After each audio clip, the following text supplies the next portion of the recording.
All right, our watercolor pieces are dry and we are ready to start assembling our card. So the very first thing I'm going to do is glue our image to our card front.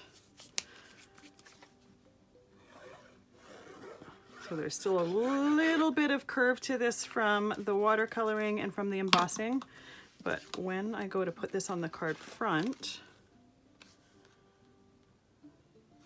I am going to use just an acrylic block to hold it down while it's drying so I can continue working on other things. So I have a rectangle die that I'm going to use to do the opening for the shaker window. Now, if you don't happen to have a die cutting machine, I'll show you how to create a window in a piece of cardstock with a slide blade trimmer in just a moment. I definitely prefer the die cut just because you get, it basically cuts exactly where you place it. And the only drawback sometimes from using a slide rule trimmer is sometimes, even no matter how careful you try to be, sometimes you get like a little bit of a extended cut or whatnot. All right, so this is what I mean by a slide rule trimmer or slide blade trimmer. It has a blade that you can start and stop wherever you want it to. So say for instance I wanted about the same distance around as this, which is actually 3/8 of an inch, which makes it a little bit more difficult, but we can do it. So I'm going to start my blade at the 3/8 of an inch mark, and there's a little arrow on the side so I can see exactly where that is. I'm going to push it down and then I'm going to go up. This particular piece of cardstock is 5 1/4, so I'm stopping at 3 7/8. Obviously, if you're not doing 1/8 of an inch, it's going to be a little bit easier, but I'm just trying to create a frame that is similar in width to this. It's not going to be the same size because this piece of cardstock is actually a little bit smaller than that one. So once again, I have this at the 3/8 of an inch, starting at the 3/8 of an inch mark, and I'm trying not to get my head in front of the camera. So that might be a little bit out, but that's okay. So now I'm stopping 3/8 of an inch from the edge. So we're doing this on all 4 edges. But you definitely have to have a trimmer that has a blade that you can raise and lower like this. A guillotine trimmer, which is one of my favorites, will not work simply because you can only cut from one end of the paper to the other. You can't start and stop in different areas. There we go.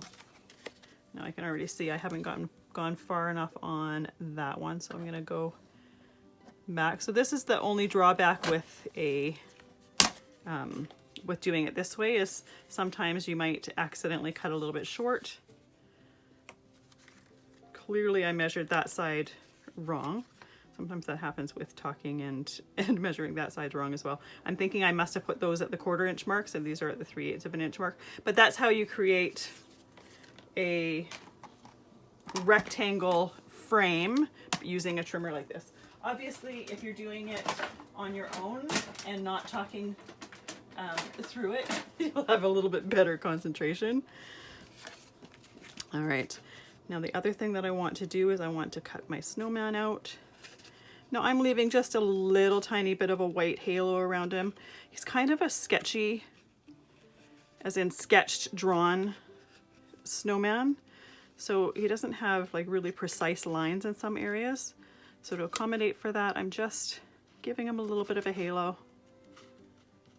You could, if you wanted, cut right up to the edge. And obviously, it doesn't have to be this stamp set to create this card. It could be whatever you wanted. And you could even take this snowman and put him inside the shaker card if you wanted. I just thought he looked kind of cute sitting on the outside, kind of guarding the scene. And then obviously I watercolored this image. You could color it however you wanted. You could use Tombow markers, you could use Copic markers.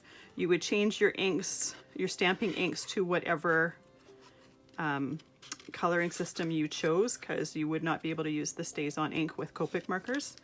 They are not friends, they do not work well together. I just like the look of watercolor with this particular stamp set, and I think some people just don't realize or don't think to watercolor when doing shaker cards, so I chose to do it just for that reason. But obviously you can choose whatever coloring method you would like. And these little shadow sketchy things on the bottom, I'm just kind of cutting around them as if it's just kind of like a piece of ice, piece of snow sitting right there. All right, so this should be dry enough to continue working with. So I want to take my frame, and on the back side of my frame, I'm going to put some double-sided tape. First thing we need to do is to put in the acetate window.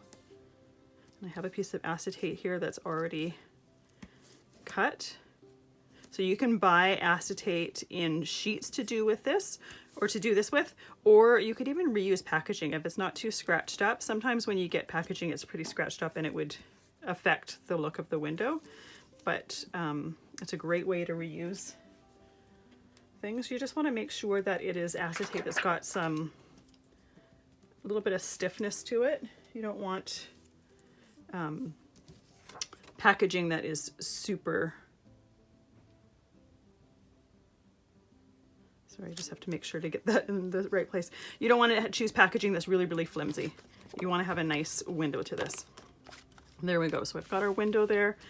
So the next step is I've got some foam strips, and I'm going to create a frame around this. And I'm actually doing this just a tiny bit in. I want to say maybe even like a 1/16 of an inch.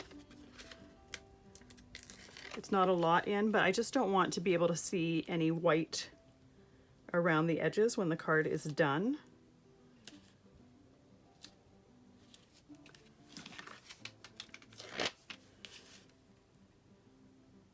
And the other thing you want to make sure is that you don't have any spaces between your joins on your foam tape here. You want to make sure that they butt up really, really well.